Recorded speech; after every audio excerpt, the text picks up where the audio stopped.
कि government exam कैसे पास होगा, क्या डेली 12 से 14 घंटा पढ़ने की आवश्यकता है, लगेगा हमें तैयारी करने में, दिन में पढ़ें या रात में पढ़ें। ऐसे सोचते हैं कि भाई कम से कम कितने घंटे पढ़ाई करनी चाहिए, तो स्टडी मोर। देखिए प्रीवियस ईयर पेपर में सवाल आया है, ठीक है, वो भी पढ़ाई थी जीएस में। आप क्या करिए, प्रीवियस ईयर पेपर अपनी तैयारी को उसको परख नहीं पाते हैं, उसे पुख्ता नहीं कर पाते हैं, इसलिए आप क्या करिए कि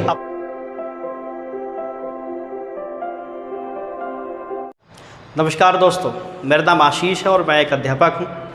अगर आपके मन में भी बहुत सारे सवाल रहते हैं कि गवर्नमेंट एग्ज़ाम कैसे पास होगा, क्या डेली 12 से 14 घंटा पढ़ने की आवश्यकता है, कितने समय हमें पढ़ने की आवश्यकता है, कितना टाइम लगेगा हमें तैयारी करने में, दिन में पढ़ें या रात में पढ़ें, ऐसे आपको सवाल परेशान करते हैं तो ये वीडियो आपके लिए है। आप बिल्कुल सही जगह पे हैं और ये वीडियो जो बनाई जा रही है वो आपके लिए बनाई जा रही है, ठीक है। तो चलिए जानते हैं आज इन सभी सवालों के जवाब, और किसी भी एग्ज़ाम को किस तरीके से पास करना है, किसी भी गवर्नमेंट एग्ज़ाम को कैसे क्रैक करना है, जानेंगे आज हम लोग इस वीडियो में।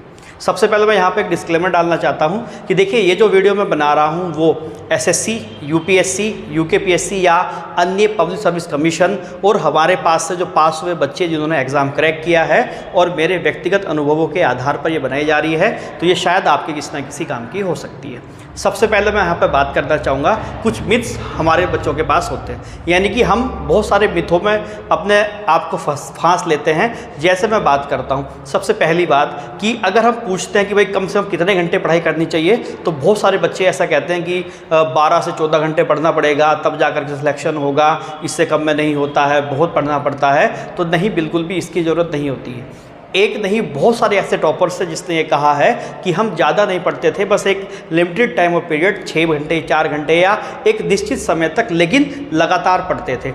ऐसे ही आपने एक इंडस्ट्री के फाउंडर हैं हमारे डॉक्टर विकास सर से भी कई बार अगर आपने सुना हो तो वो कहते हैं कि 8-8-8 का फॉर्मूला, यानी कि 8 घंटे पढ़िए, 8 घंटे सोइए और 8 घंटे मौज मस्ती करिए। तो ये भी आपको ज़रूरत नहीं है, ये मिथ मैं तोड़ना चाहता हूँ आपका। दूसरा मिथ जो होता है बच्चों में कि बहुत ज़्यादा पढ़ने की ज़रूरत है, यानी स्टडी मोर। देखिए यहाँ मैं एक बात कहना चाहूँगा कि आपको बहुत ज़्यादा पढ़ने की ज़रूरत नहीं है, आपको सटीक पढ़ने की ज़रूरत है, ठीक है। दूसरी बात कि बच्चों से पूछते कितने साल लगेंगे, हमें कितने साल तैयारी करनी पड़ेगी, तो कोई बोलता है मैं 2 साल से तैयारी कर रहा हूँ, मैं 4 साल से तैयारी कर रहा हूँ, कम से कम 5 साल तो लगते ही हैं भाई, पंचवर्षीय योजना है। तो ऐसा बिल्कुल भी नहीं है दोस्तों। एक नहीं, बहुत सारे ऐसे बच्चे जिन्होंने बहुत ही कम समय में सरकारी नौकरी को पाया है। जल्द ही मैं अपने चैनल पे एक इंटरव्यू करूंगा जिसमें मैं एक लड़की से आपको मिलाऊंगा जिसने मात्र 5 महीने की तैयारी में गवर्नमेंट एग्जाम को क्रैक किया है। उससे मिलवाऊंगा मैं, उसका इंटरव्यू लेके आऊँगा, उससे बातचीत करवाऊंगा आप लोगों की। चलिए जानते हैं अब कुछ इंपॉर्टेंट टिप्स जो महत्वपूर्ण होते हैं किसी भी एग्ज़ाम को क्वालिफाई करने में, किसी भी एग्ज़ाम को क्रैक करने में। सबसे पहली बात कि पैटर्न और सिलेबस, आपको सबसे पहले क्या पता हो कि सिलेबस पता हो, पैटर्न पता हो। आप देखते हैं कि आप जिस भी एग्ज़ाम की तैयारी करते हैं उस एग्ज़ाम का अपना अलग पैटर्न होता है, उस एग्ज़ाम का अपना एक अलग सिलेबस होता है। तो आपको सबसे पहले उसके सिलेबस को देखने की आवश्यकता है कि उसमें क्या क्या पूछे जाने वाला है, कौन कौन से टॉपिक पूछे जाने वाले हैं और उसका पैटर्न क्या है। अधिकतर बच्चों को मैं देखता हूँ कि एक बहुत बड़ी गलती करते हैं कि उन्हें पढ़ना है, उन्हें ये तो पता है कि पढ़ना है, क्या पढ़ना है, कैसे पढ़ना है, ये बिल्कुल भी नहीं जानते कि कहाँ से ज़्यादा आउटपुट आएगा। देखिए ज़्यादा पढ़ने से केवल ये हो सकता है कि आपका ज्ञान बढ़ सकता है, आपकी नॉलेज बढ़ सकती है, लेकिन एग्ज़ाम निकालना बड़ा मुश्किल हो जाता है। तो आपको कम से कम ये पता होना चाहिए कि मेरे कहाँ से मिनिमम इनपुट से मैक्सिमम आउटपुट कहाँ से आएगा। उसके लिए ज़रूरी है कि आपको सिलेबस और पैटर्न उस चीज़ का पता होना चाहिए, ठीक है। तो ये पहली टिप, आप जिस भी एग्ज़ाम की तैयारी कर रहे हैं सबसे पहले उसके पैटर्न और सिलेबस को जानिए, उसके बाद अपने आप को आगे बढ़ाइए। दूसरी, ये वही है जैसे स्टडी मोर की बात करते हैं, उसी तरीके से आपको क्वालिटी ओवर क्वांटिटी, यानी कि अपनी गुणवत्ता पर ज़्यादा ध्यान देने की आवश्यकता है रेदर दैन उसकी क्वांटिटी से। कि आप बहुत ज़्यादा कंज्यूम कर रहे हैं, यानी कि एक साथ आप एक ही चीज़ की, यानी इतिहास की बात कर रहे हैं, तो आपने कई बार सुना भी होगा कि एक बार 10 किताब पढ़ने से बहुत ज़्यादा बेहतर है कि एक ही किताब को 10 बार पढ़ा जाए। जी हाँ, बहुत बेहतर चीज़ है कि अगर आप अपने एग्ज़ाम को एक क्वांटिटी के रूप में देखते हैं, यानी कि आप उसे गुणवत्ता के रूप में देखते हैं, तो आपको वहाँ पर फोकस्ड होने की ज़रूरत है। आपको एक किताब को 10 बार पढ़ने की ज़रूरत है, ना कि 10 किताबों को 10 अलग अलग बार पढ़ने करने की ज़रूरत है। तो ये ध्यान रखिए कि क्वालिटी मैटर करती है, ना कि क्वांटिटी मैटर करती है, ध्यान रखना है। दूसरा टिप्स हुआ। तीसरा टिप्स देखिए, तीसरा टिप्स ये है कि जो टाइम टेबल को लेकर के बच्चे बड़े परेशान रहते हैं कि सर टाइम टेबल पढ़ाएं, कैसे करें, दिन में पढ़ें।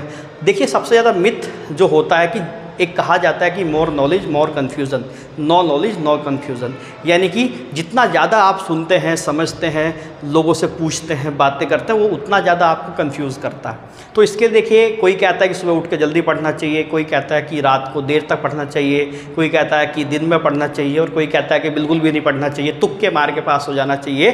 तो देखिए किसी को भी सुनने की आवश्यकता नहीं है। देखिए किसी भी व्यक्ति का टाइम टेबल नहीं हो सकता है, क्योंकि हो सकता है कि मैं जिस एंगल से भी टाइम टेबल बनाऊं या सोचूं या देखूं वो आपके लिए फ़ायदेमंद हो, ये ज़रूरी नहीं है। तो आपका समय आपके लिए कब महत्वपूर्ण हो सकता है वो केवल आप जानते हैं। तो इसलिए अपना टाइम टेबल बनाइए। आपको सही लगता है कि रात को पढ़ना है तो रात को पढ़िए, आपको लगता है दिन में पढ़ना है तो दिन में पढ़िए, आपको लगता है दोपहर में पढ़ना है, सुबह जल्दी उठ कर पढ़ना है, रात को पढ़ना है, जैसा भी आपको लगे आप वैसा पढ़िए। ज़रूरत बस ये है कि आप क्या करें, अच्छे से तैयारी करें।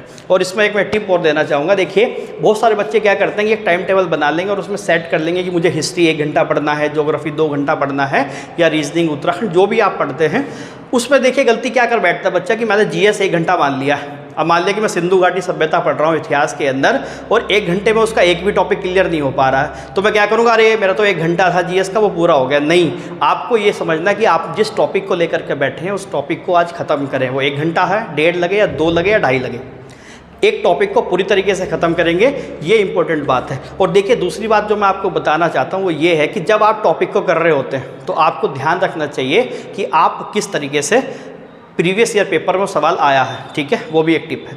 टिप नंबर 4 जानते हैं। टिप नंबर 4 ये है कि आपने देखिए सिलेबस जान लिया कि सिलेबस क्या है, कौन कौन सा पैटर्न है, कितने कितने सब्जेक्ट आते हैं, कितने कितने नंबर के आते हैं, तो उसे सबसे पहले कंप्लीट करिए।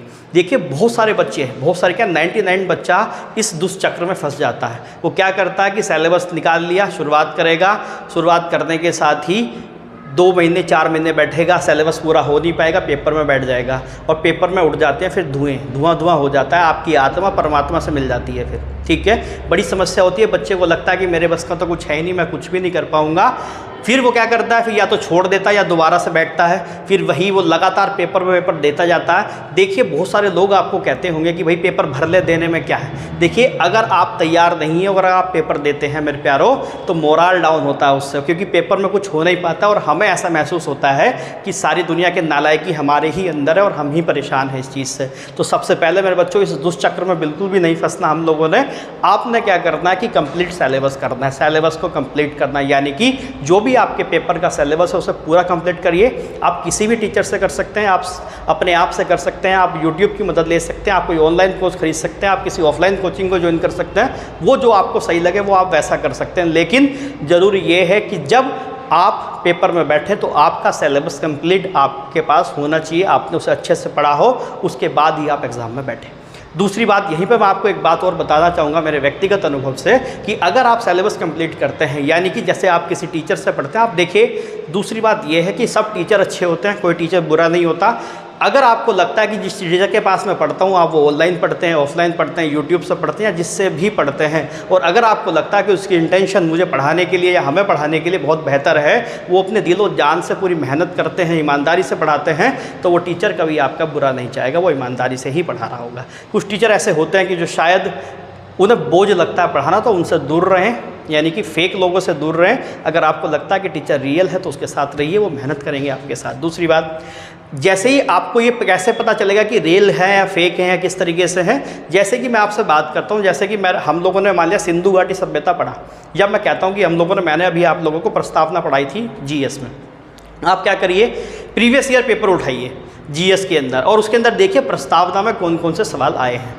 यदि आप उसके अंदर अधिकतर सवालों को अटैम्प्ट कर पा रहे हैं तो इसका मतलब आप ठीक पढ़ रहे हैं। अगर आप अटैम्प्ट सारे सवालों को नहीं कर पा रहे हैं तो कहीं ना कहीं समस्या है, आपको और बेहतर करने की आवश्यकता है।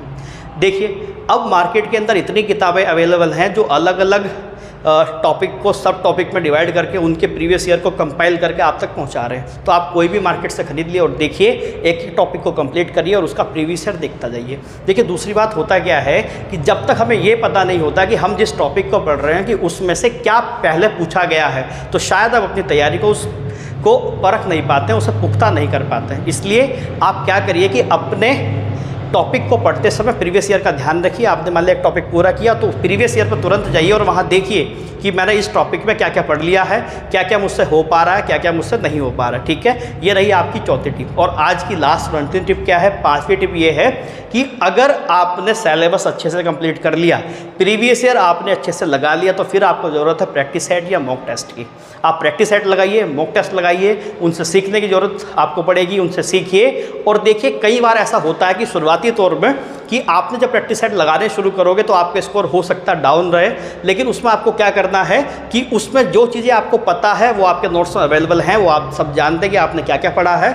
अगर आपको लगता है कि कोई सवाल आ गया मॉक टेस्ट में या प्रैक्टिस सेट में, इसमें मुझे बिल्कुल भी नहीं पता, उसे अपने नोट्स में ऐड ऑन करते जाइए और आप देखेंगे कि 15 सेट, 20 सेट या 25 प्रैक्टिस सेट के बाद आपकी तैयारी वो बहुत बेहतर हो जाएगी और आप एक अच्छे से अपने आप को तैयार कर पाएंगे किसी भी गवर्नमेंट एग्ज़ाम के लिए। तो आज के लिए इतनी ही बातें रखेंगे दोस्तों। इसके अलावा अगर आप तैयारी कर रहे हैं तो आप तक्षशिला यूके पर आइए। तक्षशिला यूके पर आपको सारे सब्जेक्ट जो यूके पीएससी और यूके SSC के लिए महत्वपूर्ण है, उसे हम लोग कोशिश कर रहे हैं कि आप तक पहुंचाने की। और देखिए कोई भी बच्चा पीछे ना रहे, ये हमारी मुहिम है। और अगर आपको बात आज सही लगती है और आपको लगता है कि हाँ यूज़फुल बात सर ने बताई, या लगता है कि ये हमारे लिए मददगार हो सकती है, तो चैनल सब्सक्राइब कर लेना मेरे दोस्तों, और अपने दोस्तों के साथ ये बात शेयर भी कर देना कि उन तक ये बात पहुँचे। फिर मिलेंगे हम लोग अपनी अगली वीडियो में, तब तक के लिए बहुत बहुत धन्यवाद। जय हिंद।